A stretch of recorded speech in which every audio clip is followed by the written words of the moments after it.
So, I'm currently doing easy run and nagkaroon tayo ng konting problem kasi 8 days out before yung 16K race, pero nagkaroon tayo ng patellofemoral o yung tinatawag nila na runner's knee, and nangyari yun last week after ng 22 kilometer LSD. Ngayon, walang problema pag tumatakbo, pero mararamdaman mo siya kapag nag-slow jog ka na, and especially kapag downhill.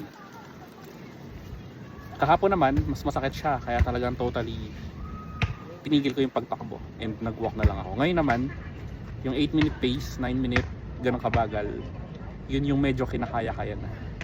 And hopefully makarecover tayo bago yung Rexona race. So, story time tayo. Nag-start akong tumakbo last year, January 2025.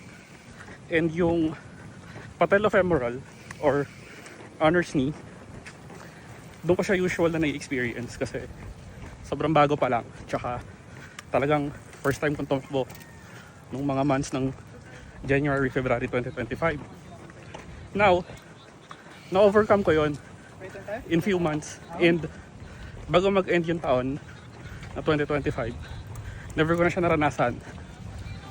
However, yung mileage ko last year is hindi naman ganun kataas. Like, ang pinakamataas ko na is 10K.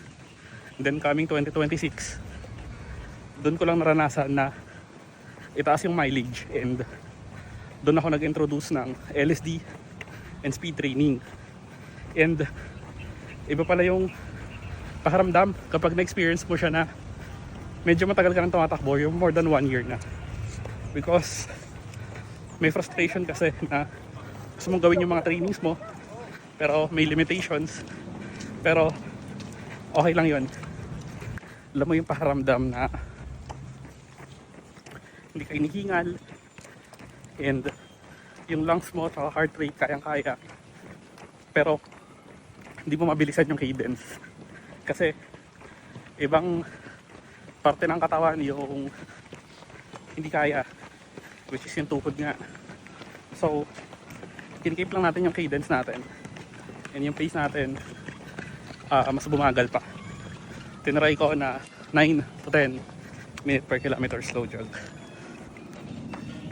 So yung mga experts and naka-experience na nung ganitong condition, comment down below naman kayo dyan kung anong ma-advise ninyo.